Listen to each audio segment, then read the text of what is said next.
পতিত স্বৈরাচার আবার পুনর্বাসিত হলে বাংলাদেশ জল্লাদদের উল্লাস ভূমি হবে বলে মন্তব্য করেছেন বিএনপির জ্যেষ্ঠ যুগ্ম মহাসচিব রুহুল কবির রিজভী।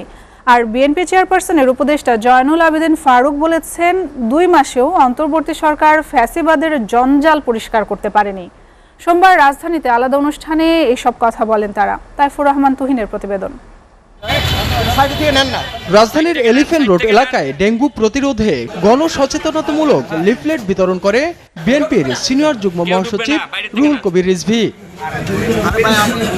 তিনি বলেন, যারা এতদিন গুম, খুন আর আয়নাঘরের সংস্কৃতি তৈরি করেছে তারা পুনর্বাসিত হলে দেশে আর মানুষ বসবাস করতে পারবে না। কেউ কেউ যখন বলে যে এই স্বৈরাচারের পুনর্বাসনের কথা বলে তখন বিপজ্জনক বার্তা যায় জনগণের। হয় তাহলে এই দেশে আর মানুষ বসবাস করতে পারবে না। এই দেশ হবে জল্লাদের উল্লাস ভূমি।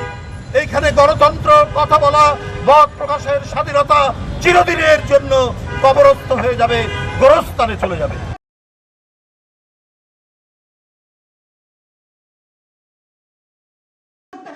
সকালে জাতীয় প্রেস ক্লাবে এক আলোচনা সভায় যোগ দেন বিএনপি চেয়ারপারসনের উপদেষ্টা জয়নুল আবেদিন ফারুক।